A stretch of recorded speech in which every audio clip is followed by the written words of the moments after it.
All right, so I'm here with Joseph Descans. How you doing today, Joseph? Doing awesome. Thank you for having me, Maddie.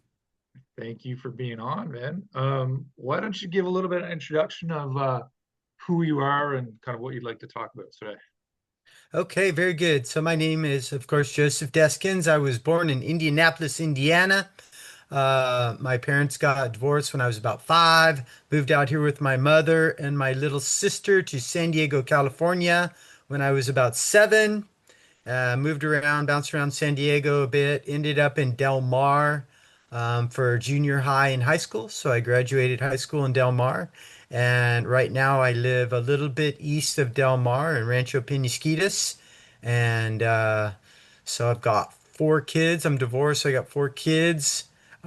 Taking one of them to the DMV today, my youngest. He's 17, so we're getting his learning permit. And then I got that's Hezekiah. Abe is 18. Giuseppe is 20. And my oldest is Lily. She's 22. And she graduated last year with a BA from UC Santa Cruz. So very proud of her. Very cool. Very cool. Um, and you are doing a couple different things. You wrote a book and you're doing some work, sort of the mental health space. Could you talk a little bit about that?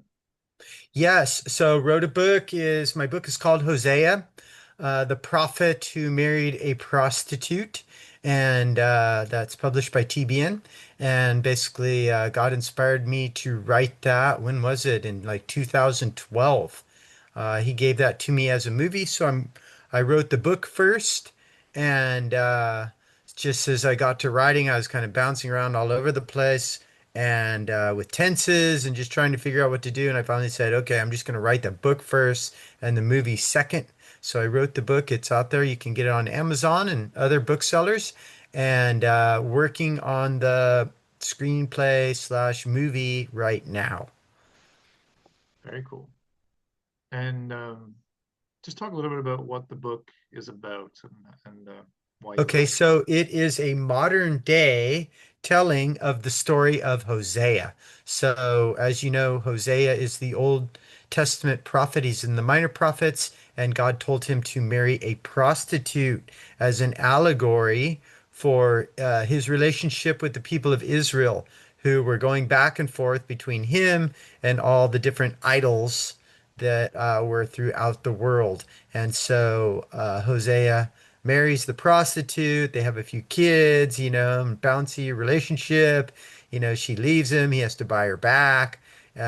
So it's kind of a crazy thing. So my story is a modern day telling of that story, put right here in San Diego, California, as if he was alive today. Okay. And and what inspired you to write that?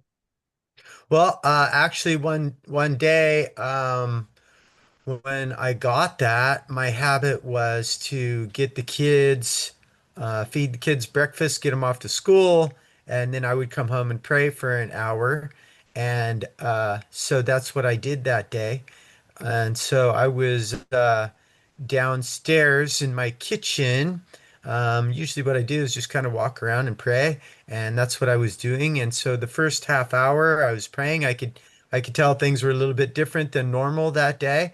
And then the second half hour, God gave me this movie, and I didn't have a vision or anything. I just understood a movie. It's hard to explain some of these things that God does to us. I didn't hear an audible voice. I didn't have a vision. It just came to me. And so I got excited. I took notes and then I started writing. Okay. And something I know we talked a little bit before we did the podcast that you wanted to talk about today was suicide prevention. Um, Mhm. could you talk a little bit about that? And Right. So, obviously, the suicide rates have gone up a lot over the years, and especially during COVID. And but heading into COVID, I understood. I guess an event that a little piece of information that had a huge impact on me was when I learned that the life flight helicopters, um, their volume of rescues moved from car accidents was the number one thing to suicide attempts. And so most of the life flights at some point turned into more of trying to save people trying to commit suicide than it was car accidents. And so that was kind of a shocking piece of news for me. But, it obviously says a lot about our culture today and where we're at. And of course, a lot of those are teenagers, right? So teenagers just becoming hopeless. And just in the course of life, you hear a lot of stories. I have one friend from high school that committed suicide, and I know of some people that attempted suicides, and so it touches all of us in some way. And so then eventually, one day, I had this experience surfing. One day, I was a professional surfer, and I surfed waves in the 40-foot range. And so Damn, huge waves. yeah. Yeah, so it's pretty big. So it's pretty scary out there. And so one day I was out there, I was surfing a 30-foot day, and it was absolutely beautiful, gorgeous day. Just me and my two friends on the outside catching 30-foot waves. There was a few other people out, but they were sitting on the inside, and we were just having fun. It was beautiful, gorgeous. Um, and so then at one point, this 40-foot cleanup set comes in. So we call them cleanup sets when everybody gets caught inside. But my one friend didn't get caught inside. He was paddling out. I was paddling out further inside of him, and I saw him. I could see him, but I couldn't see the waves. So where I was surfing at Todos Santos Island, typically you can't see the sets coming in. So you have to be in the right place when they show up, right? You can't see them from way out there coming in. They just kind of pop up and you're either in the right place or you're not. And so I saw him, I could see him in the channel paddling, and I saw him just kick it into gear. And I go, "What do you see out there?" And he goes, "I don't know, but if I were you, I'd be paddling a lot harder than that." And so I got it in gear, and sure enough, I saw a wave. It had already broken. So they break further out as it gets bigger and bigger. It breaks further and further out from the shore. And so it was breaking out on the 40-foot reef. It had already broken and it was coming toward me. And I kind of did the math and I go, okay, I can make it over this, no problem. And so I'm paddling for the channel. And then to my surprise, it's sectioned over by the channel. So the wave, like another section, like peaked up over there. And so it was cutting off my access to the channel, and I'm like, oh no. So I paddled straight out. I trying to kind of change where I was going so I could hopefully get between the two sections. And I'm paddling, paddling, paddling. And at the last second, I go, oh no, I'm not going to make this. So I ditched my board in the lip and popped through the back of the wave. And so I came up through the top and I was looking around. I could see the world. And I go, okay, initially I go, okay, I made it. I made it through the lip. But then I felt the water pulling me backwards. And so then I went, oh no, I'm going over the falls, right? And so then I got sucked over the falls. So that's 40 feet. I got absolutely demolished. And so, but I lived to tell about it. And there were three 40-foot sets that came in. That first one got me. The second one, I was paddling out. And the third one, I caught a wave. So I actually caught one wave that day, 40-foot wave. So that was good. But nevertheless, later on, like years later, I was just kind of hanging out at my house, just thinking about it. And I go, what was that feeling that I had in those few seconds when I popped through the lip and I was like looking out on the top and, and, but then I felt myself getting sucked backwards and I knew I was going over the falls. So, What do you mean by the falls? I So like the waves, say the waves like this, and you come out, like you go under and kind of come out here. Is that what happened? Right, Like the waves coming right. in? So as the waves coming in, like it starts out as a lump, maybe it's a 20-foot swell, and Yeah. as it hits the reef, it jacks up to about twice the size. So a 20-foot swell turns into a 40-foot wave. So when they talk about, 20-foot Hawaiian style, because the Hawaiians generally judge it by the swell, that's really a 40-foot face, right? So when they're talking about 10-foot pipeline, that's a 20-foot wave. And so what it does is it comes in and it jacks up, it hits the reef and it grows. And so then as it grows, eventually it breaks and the top comes over and and you get a tube, what we call a tube, when the lip throws out, and then tube, the ultimate experience in surfing is getting barreled. And so what happened to me was the waves coming in, it's coming in, and then I'm like, and then I barely poked through the lip. And so Uh, um so you can see my figure there, that's like my head. So I'm yeah. 40 feet up and my head's sticking out the top and I'm looking out to sea, and so then like there's just a couple seconds where I'm there and then the wave breaks and I go over the falls backwards. Oh, how Yeah, long do you think so you're underwater?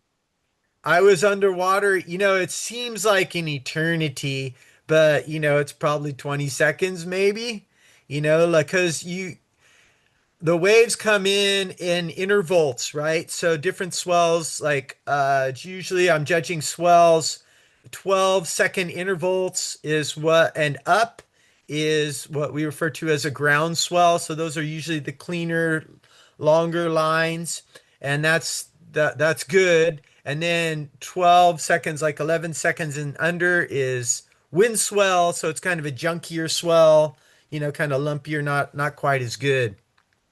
And so maybe you have 20, 25-second intervals, especially out in the deep waters.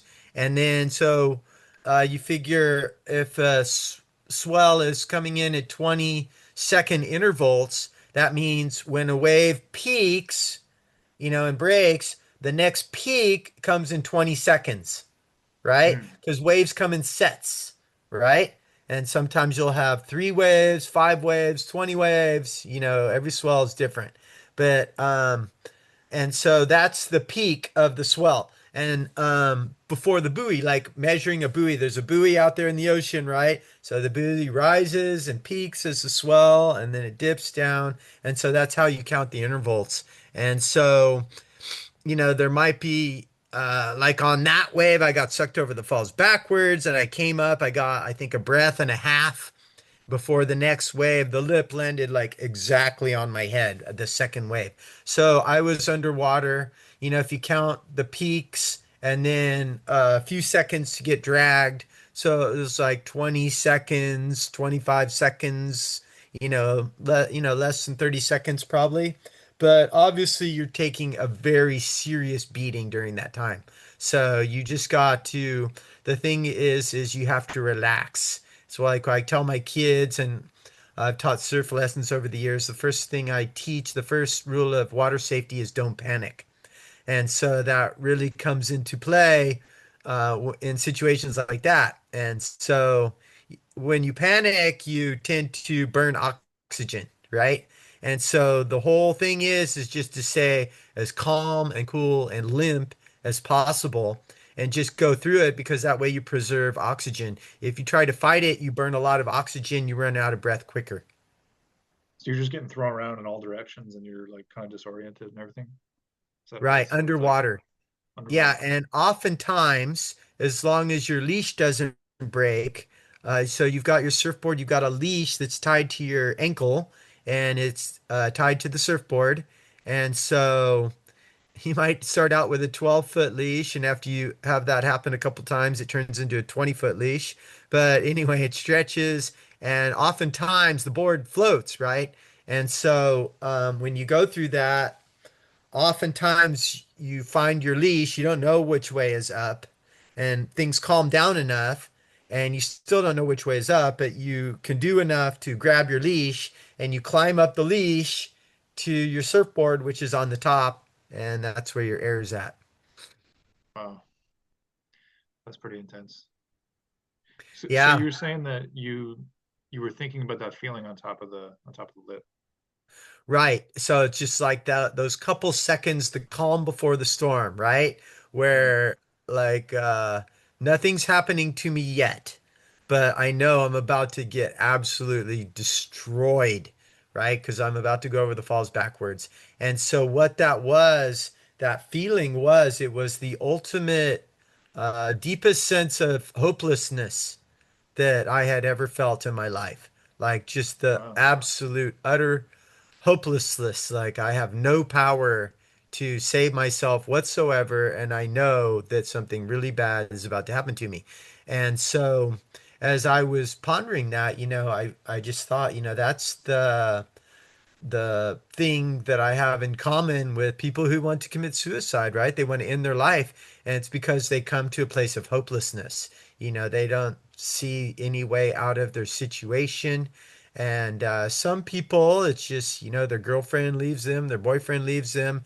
Other people, they're just stuck in really terrible situations, so it might just be a, a a short passing moment, that you get over, but you're just so overwhelmed in the moment, that you want to kill yourself. But some people are just like living in that hopelessness day in, day out. And that's a terrible place to live. But that's what I came to. I go, okay, that's what I've experienced, that hopelessness, even though it was for a few brief seconds. I know what the feeling is like. And so hopefully I can relate with some people out there that are living in that and help get them out of that. Mm. And what would you say, what would you say are some steps to get out of that sort of place?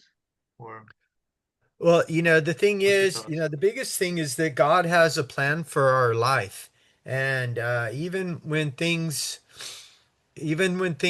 seem impossible and there's no way out, that there is a way out. God makes a way out. So what we have to understand is that God loves us, and he has a purpose for our lives, and he wants us to have a good life. He wants us to prosper and be blessed and be happy. And however we got into the situation we're in, he can get us out. And so that's really it. In Psalm 139, it says, He knew us before He put us in our mother's womb.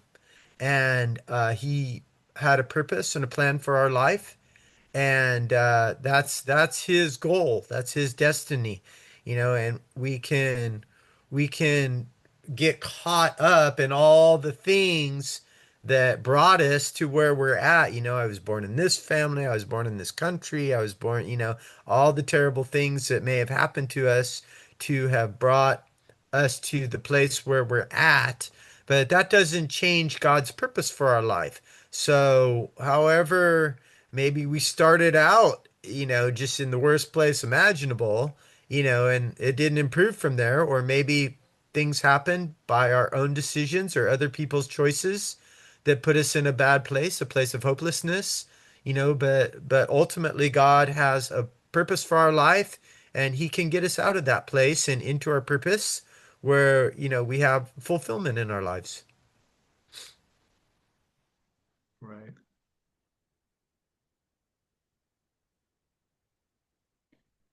Um, I think I think obviously that message is powerful for anyone in that position, but do you think there's something particularly about um, men? This podcast tend to focus now on men. Do you think there's something particularly about for men, like that resonates about the message of like your life has meaning, your life has do you think there's something about that resonates with that can resonate from with men in particular that are struggling, and maybe that's something that they're missing? Do you have any thoughts on that? Yeah, there's, so with men, especially when we have families and stuff like that, there's different expectations put on us by society, and of course we put expectations on ourselves too. But we are expected, especially if you have a family, to provide for your family. You have to provide for yourself, provide for your family, and women have stresses, they have kids and they have postpartum depression and stuff like that. But men carry that weight of being the head of the family and the support of the family. And sometimes, obviously there's a lot of women in the workplace today, but generally speaking, historically, um, the men are responsible for providing for the family, and so they bear that, and that can be a little bit, that can weigh a lot on a guy, especially if he has a family and things are going south, he loses his job or whatever. Especially if he has that desire to care for his family. He loves his wife, he loves his kids, and then something happens, he gets an injury, he loses his job, whatever may happen, um, that would impede that and stop him from doing that. That's a huge weight because it's not just him. He's also responsible for the people that he loves, and they're dependent on him. And so that's a huge weight to carry. So that's a little bit heavier on men. And so that just carries a little bit more weight and makes life a little bit tougher for men than, women and children. Yeah, I think I talked to you about before as I was digging into this, and finding out what the Bible had to say. I looked into several people in the Bible whom the God mentions by name, hundreds of years before they were born. Josiah, I think he was mentioned about 358 years. I'm trying to remember the exact number, but before he was born, God named him. He said, "Hey, this guy's going to come. His name is Josiah, and he's going to tear down this altar." And do away with all these, and he's going to burn the bones of the prophets on the altar. And so he came 358 years later. That was him. So God had him. Um, he knew him before by name, 358 years, something like that, before he was born. And so, you go, well, he's special, he's a king. No, it's the same for everybody. It's the same for everybody. He has a plan and a purpose for your life. You may not be a king. He can't put everybody's name in there. There's billions of us, right? So he picks a few people to single out as examples that where he says, "Hey, you know what? I knew about this guy hundreds of years before he was born, and I had a purpose for his life, and so I have a purpose for your life too." And so you can talk about John the Baptist. That was over 700 years. He was talked about. Voice crying in the wilderness. When he showed up, he knew who he was. Jesus knew who he was. And of course, about the same time, Mary, the mother of Jesus, was prophesied about by Isaiah. A virgin is going to have a child, and so she's not named, but nevertheless. And then you have Cyrus, King Cyrus, who rebuilt the temple, and so God had him. Um, he named him to about 198 years before he showed up and became a ruler and started rebuilding the temple. So those are a few examples of people that either got named by name or directly inferred, like you can't miss them. So those are very powerful witnesses in the Bible, and those should tell us, hey, you know what? He has a plan for me too. He has a purpose. Right,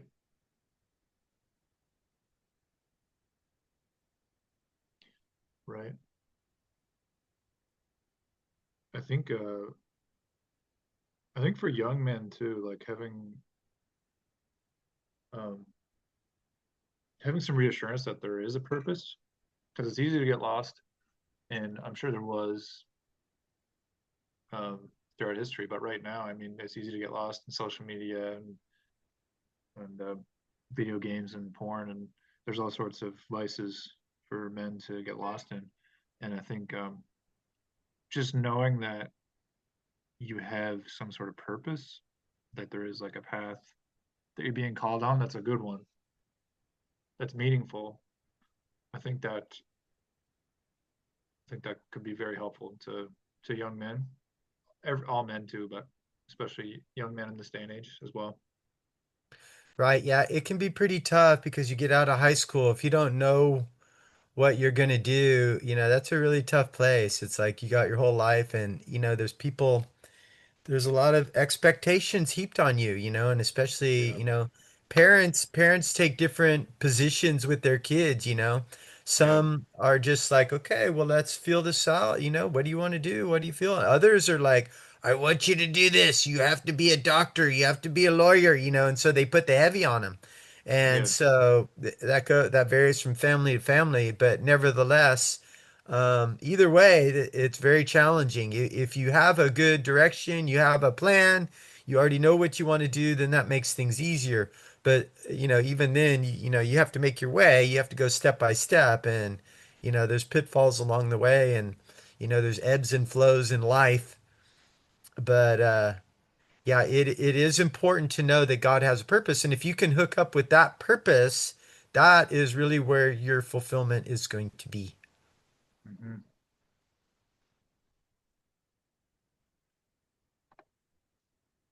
So, how do you think the story of your book relates to, um, I guess, current society, men in particular, mental health? I guess that was kind of a general question, but could you talk a little bit more about your book and what that means to sort of the individual that might read it? Okay, so the thing in my book, I guess love is the biggest thing. The theme of Hosea is God's love, where he's just constantly reaching out to us in spite of our bad behavior, right? And so that's solidified. And so, what made the biggest impact on me writing the book, you have to do some soul searching as you're writing this out. But early on, I got stuck, and so I couldn't write, and it wasn't just writer's block. It was deeper than that. And so I was going, what's going on here? I can't write. Why am I stuck? And so I was just spinning my wheels, so I went back to read Hosea. And so I actually read it several times. And so finally, after I read it a few times, I came to the verse where it says, go and love a woman, right? And so, that just, it hit me. And I realized what I was trying to do is to have this relationship without love. Because we protect ourselves.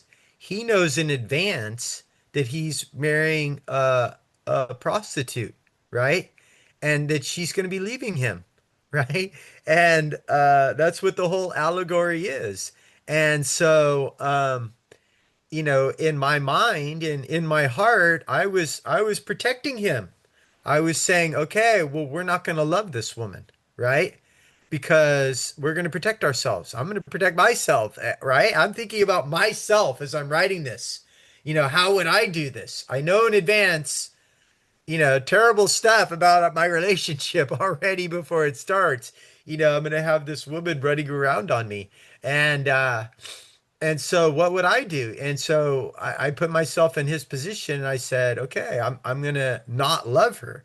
However you do that. But I was trying to write the book outside of love. But that's not what it is. He says go and love a woman because he loves us, right? And so it's that place of vulnerability. God makes himself so vulnerable in the relationship by extending his love to us because he can be hurt when we leave him or when we cheat on him, when we sin, uh that's cheating on him and that hurts him. And so he's willing to take that risk for us. He's willing to make himself vulnerable um in the relationship in such a deep way there. And And so I had to learn that lesson before I could continue writing the book. So, he saw me doing that, right? And he goes, okay, he just kind of cut off the flow until I got that worked out. And so that is the message of Hosea, how vulnerable God makes himself and how bad it hurts him when we cheat on him.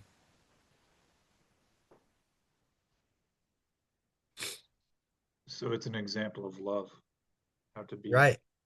show love in a relationship. Right. It's an extreme love. And so, however we get disconnected from that, maybe we never were connected, maybe we're just born in a family without God. But, to come to understand that love that He has for us will bring us out of that hopelessness, to make that connection and realize, it's just like, no, I can't say it any better that than it's been said many times before. We have a God-sized hole in our heart. And until we get God in there, we're not going to be happy. And then once we get him in there, he needs to be on the throne. He needs to be leading. And oftentimes he sees our future. He knows what's best for us, but the step in front of us doesn't look good to us, right? He's like going, okay, this is what I want you to do next. And we don't see the long-term results. We're looking at the short-term results. This next step is going to hurt a little bit. And so we don't want to do it. And so, we withdraw. But God says, well, you need to do this next step to get to the big picture, right? It's going to hurt a little bit, but you'll be okay. And so a lot of people draw back there, and we have to be willing to examine that and say, is God telling me to do this? And if once we lock in and be able to say, hey, yeah, you know what? That's not what I want to do. I heard God saying that. I don't understand it. It doesn't make sense, but I know it's God, so I'm just going to do it.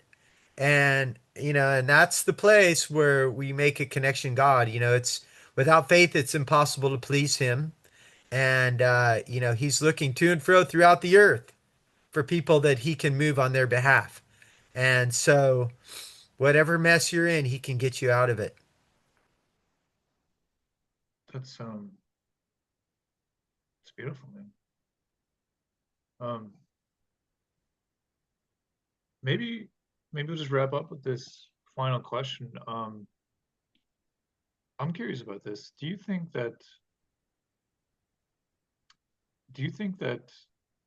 nature has helped you connect to God? Your surfing has helped you connect to God? I mean, has it been something that's always in your life, or do you think I there's something about nature that has helped you become closer? I know you mentioned your Yeah, surfing story, but yeah, I know. Especially in Romans, it says, and throughout the Psalms and whatever, it says nature declares his glory. Right. And so when you look out there, when you look at the stars, he said, Abraham, look at the stars. You can't count the stars.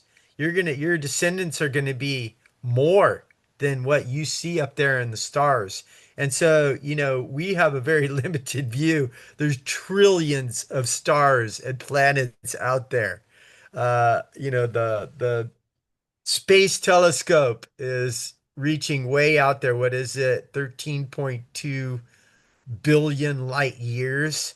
And so between here and there, there's trillions of planets and all kinds of stuff. So it's huge. So the expanse is huge. And so yeah, when you look at the awesomeness of that, it makes you consider God. And and there's just getting out there. I know that I live by the ocean here in San Diego, and so I'm used to it. But sometimes I have visitors come here that have never come to the ocean, and it's fascinating to see them come to the cliff there where I go usually in Del Mar and look out at the expanse of the ocean. It's like overwhelming for them. They're like, wow, that is huge. And one day I was at college, I was at Point Loma Nazarene University, and we have a cafeteria overlooking the ocean, right? And so it was almost empty. There was just a few of us in there. And I was talking to my friend at the table, and I'm all, oh, check it out. There's a whale out there. And it was like, a couple miles out or whatever, but I could see it spouting, and then A minute later, this girl comes over. She was from another part of the country. She's all, "Oh, I'm from Iowa or wherever she was, you know. Uh, did I hear you say you saw a whale out there?"